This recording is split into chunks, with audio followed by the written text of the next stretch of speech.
আসসালামু আলাইকুম। Afnan the horror world YouTube চ্যানেলে সকলকে স্বাগত জানাচ্ছি। আশা করি সবাই ভালো আছেন। প্রিয় লিসেনার্স, এই মুহূর্তে যে স্টোরিটি আমি শেয়ার করব, এই স্টোরিটি পশ্চিমবঙ্গের একটি ঘটনা। আমাদেরই একজন লিসেনার্স এই স্টোরিটি আমাকে দিয়েছেন। উনি রিকোয়েস্ট করেছেন এই স্টোরিটি যেন আমার নিজের মুখে আমি পড়ে শোনাই এবং আপলোড করি। তার সাথে আমি নিজে কথা বলেছি, কথা বলে আমি নিশ্চিত হওয়ার চেষ্টা করেছি এই ঘটনা সম্বন্ধে। প্রিয় লিসেনার্স, উনি যেভাবে ঘটনাটি পাঠিয়েছেন আমি চেষ্টা করছি সেভাবেই ঘটনাটি আপনাদের সামনে উপস্থাপন করার জন্য। নমস্কার আফনান ভাই, কেমন আছেন? আশা করি ভালো আছেন। তো আমি আজ আপনাকে যে ঘটনাটা বলতে চাই, এটা আমার এক পিসির সাথে ঘটে গিয়েছে এমন একটি ঘটনা। আমার নাম শান্ত ঘোষ। আমার বাড়ি ভারতের ওয়েস্ট বেঙ্গল রাজ্যের উত্তর 24 পরগনা জেলার বসিরহাট মহকুমার হাসনাবাদ শহরের রাজনগর নামের একটি জায়গায়। ঘটনাটা আমার পাড়ার ঘটনা। ঘটনাটি যার সাথে ঘটেছে তিনি আমার সম্পর্কে পিসি হন, তার নাম রাধা। ঘটনাটি ঘটে 2003 সালে।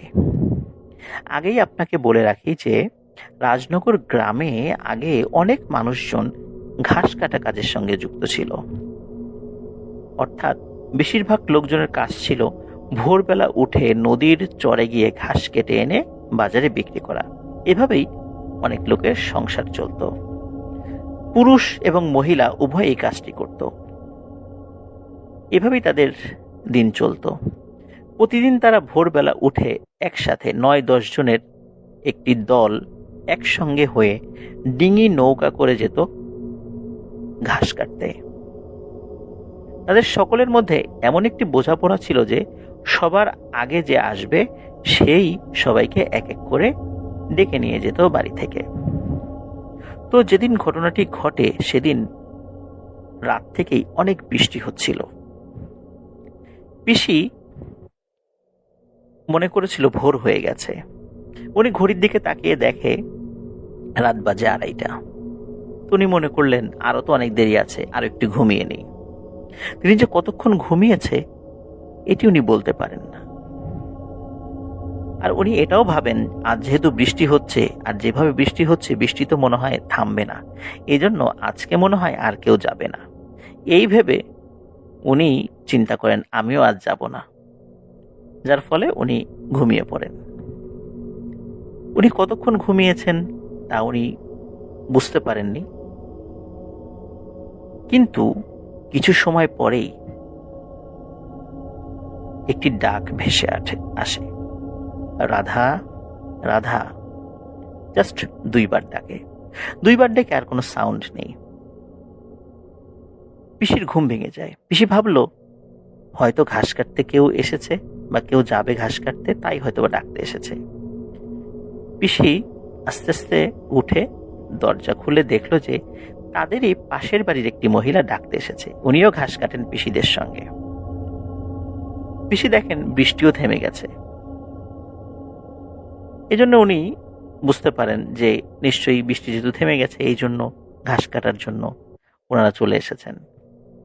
পিসি তার ঘাস কাটার ঝুড়ি এবং একটি কাঁচি নিয়ে বের হয়ে পড়েন। ঝুড়িটি উনি কাঁধের উপর রাখেন আর কাঁচিটি হাতে রাখেন। এভাবে হেঁটে চলছেন। ওই মহিলার সঙ্গে তিনি হাঁটছেন। কিন্তু মজার বিষয় হলো এটাই যে ওই যে মহিলা এসেছিল উনি পিসির সাথে সাথে না গিয়ে অনেক আগে আগে চলে যাচ্ছে। তাকে কিছু জিজ্ঞেস করলে উনি গম্ভীর মেজাজ নিয়ে হু হা এরকম উত্তর করছে, লম্বা কোনো কথা বলছেন না। পিসি অনেক কিছুই বলছে কিন্তু তার কোনো উত্তর না দিয়ে আগে আগে হেঁটে যাচ্ছে। পিসি বেশ বিরক্ত হন। পিসির একটু ভয় ভয় করতে থাকে, কিন্তু পিসি ভাবছে যে একটু পরেই তো সকাল হয়ে যাবে। কিন্তু পিসি তখনও বুঝতে পারেনি যে তখন রাত প্রায় 3টা বাজে। পিসি সবকিছু স্বাভাবিকভাবেই নিচ্ছিল।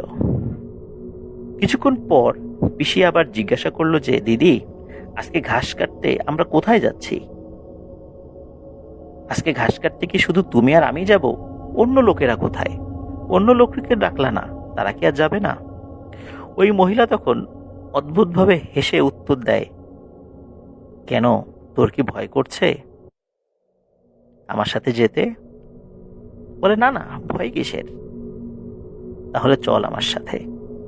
ওরা আজকে চলে গেছে, তুই আর আমি আজকে একটা অন্য জায়গায় যাব যেখানে অনেক ঘাস।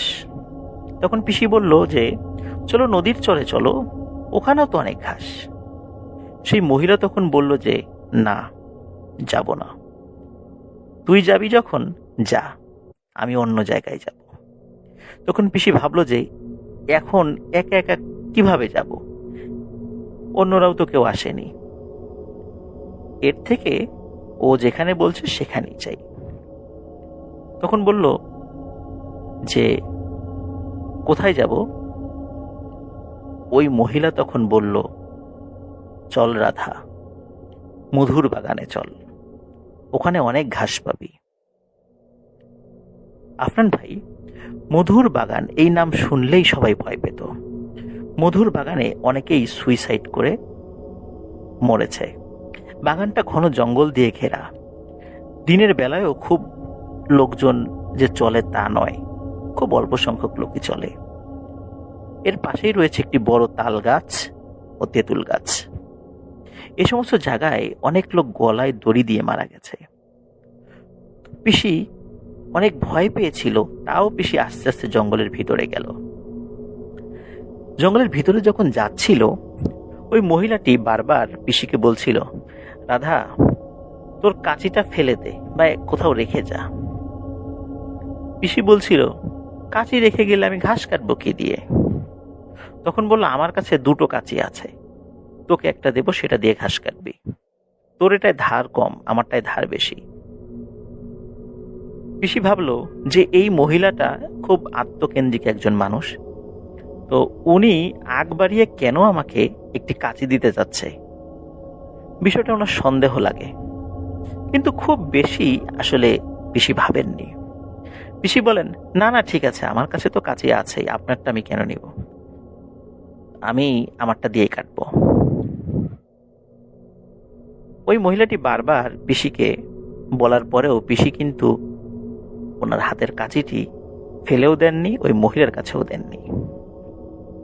আস্তে আস্তে পিসি ওই মহিলার সাথে জঙ্গলের ভিতরে গেল। বাগানের ভিতরে একটা বড় বাঁশ বাগান ছিল। ওই বাঁশতলার কাছে পিসিকে নিয়ে গিয়ে ওই মহিলা বলল, তুই এখানে বসে থাক, আমি চারপাশটা একটু দেখে আসি কোন জায়গা থেকে ঘাস কাটা শুরু করা যায়। তো পিসি বলল, আমিও সাথে আসি। বলল, না না, তুই এখানে যেহেতু নতুন এসেছিস, এর আগে এখানে আসিসনি, আমি এর আগে কয়েকবার এসেছি, আমি একটু দেখে আসি, আর এখনই তো সকাল হয়ে যাবে, কোনো ভয় নেই। পিসি বলে, তাই তো, হয়তো আমি হাঁটাহাঁটি করব কেন, আমি এর থেকে এখানে বসে থাকি। পিসি সেখানে বসে পড়ে।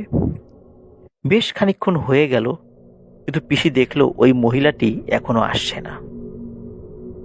এদিকে পিসির খুব ঘুম পাচ্ছে, কারণ পিসি তো জানে না যে ভোর হতে তখনও বেশ দেরি। পিসির হাতে থাকা ঝুড়িটা ওনার মাথার নিচে দিয়ে উনি ওখানে শুয়ে পড়েন। উনি যে কতক্ষণ তন্দ্রাচ্ছন্ন ছিলেন এটি উনি বলতে পারেন না।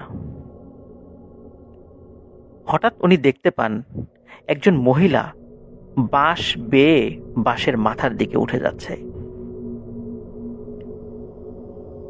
পিসি বুঝতে পারেন যেই মহিলাটির সাথে উনি এসেছিলেন তিনি বাঁশ বেয়ে বাঁশের উপরে উঠে যাচ্ছেন। সম্পূর্ণ গাছের বাঁশ গাছের মাথায় ওঠার পর ওই মহিলা খুব জোরে জোরে হাসছে আর বলছে, তোর হাত থেকে কাঁচিটা নেয়ার অনেক চেষ্টা করলাম, পারলাম না, না হলে আজকেই তোকে শেষ করে দিতাম।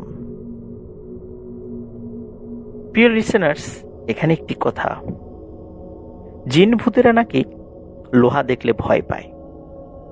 যেহেতু পিসির হাতে কাঁচি ছিল আর সেটি লোহার তৈরি ছিল, ওই মহিলারূপী দুষ্টু জিনটি চেষ্টা করছিল পিসির হাত থেকে ওই কাঁচিটা সরিয়ে দিতে, কিন্তু সে ব্যর্থ হয়।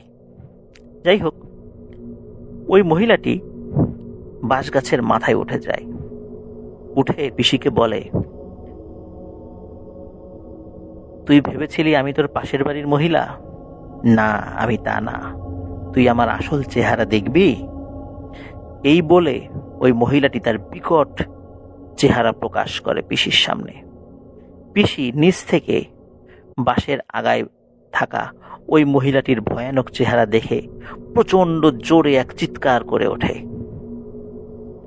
ওদিকে পিসিরা যখন ঘাস কাটতে যেত তখন তারা ওই পথ দিয়ে যেত যেটা জল পথে, মানে নৌকা দিয়ে, কিন্তু মধুর বাগানটা ছিল কিন্তু নদীর ধারে, মানে স্থল পথে।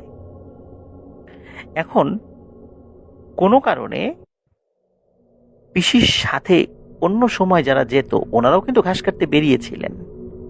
তারা যখন যাচ্ছিলেন দূর থেকে পিসির চিৎকার শোনে তারা। কেউ কেউ বলে, আরে এটা রাধার গলার শব্দ না? তো আজকে তো ও আসেনি আমাদের সাথে, ওকে তো বাড়িতে গিয়ে ডাকাডাকি করলাম, কোনো শব্দও পেলাম না, কিন্তু ওর গলার শব্দ ওই মধুর বাগান থেকে কেন আসছে? চল তো গিয়ে দেখি। কেউ কেউ বলে, আরে না, ওই বাগানটা অনেক ভয়ানক, ওখানে যাওয়া যাবে না। কোনো অশরীরী হয়তো রাধার স্বর নকল করে আমাদেরকে ডাকছে বিপদে ফেলার জন্য, ওখানে যাওয়া ঠিক হবে না। কিন্তু সাথে অন্যরা বলে, আরে যদি কেউ আমাদেরকে ধোঁকা দেওয়ার চেষ্টাই করে তাহলে একসাথে আমরা 7-8 জন কেন সেই শব্দ শুনবো? সবাই যেহেতু একসাথেই শুনেছি, ওটা রাধার গলাই হবে, চল যাই। তারা সবাই ওই জঙ্গলের মধ্যে যায়। গিয়ে সেই বাঁশঝাড়ের নিচে পিসিকে অজ্ঞান অবস্থায় পায়। তারা সেখান থেকে তাকে উদ্ধার করে নিয়ে আসে। প্রায় 1 মাস পিসি অসুস্থ ছিল, পরে আস্তে আস্তে তিনি সুস্থ হয়ে ওঠেন। আফনান ভাই, ঘটনাটা ছিল এমন যে ঘটনাটা ঘটার সন্ধে বেলায় দলের মধ্যে একজন বলেছিল যে আজকে রাধাকে তুমি ডেকে নিয়ে আসবে। সেই মতো পিসিকে একজন ডাকতে এসেছিল, কিন্তু পিসিকে সে পায়নি, কারণ তার আগেই পিসিকে আর একজন ডেকে নিয়ে গিয়েছিল। আর যাকে ডাকার দায়িত্ব দেওয়া হয়েছিল তার রূপ ধরেই এসেছিল সেই ভয়ানক দুষ্ট জিনটি, এবং পিসিকে মেরে ফেলার পরিকল্পনা করেছিল, কিন্তু সেটি পারেনি। সৃষ্টিকর্তার ইচ্ছায় পিসি বেঁচে যান, তিনি এখনো জীবিত আছেন। ভালো লাগলে আপলোড করবেন আফনান ভাই। সবাই ভালো থাকবেন, সুস্থ থাকবেন। এটি ছিল ঘটনা। অনেক ধন্যবাদ শান্ত ঘোষকে চমৎকার একটি স্টোরি আমাদেরকে দেওয়ার জন্য। আশা করি লিসেনার্স আপনাদেরও ভালো লেগেছে। এটি ছিল ঘটনা। আবারও দেখা হচ্ছে খুব তাড়াতাড়ি অন্য একটি স্টোরি নিয়ে। সে পর্যন্ত সবাই ভালো থাকবেন, সুস্থ থাকবেন। আসসালামু আলাইকুম।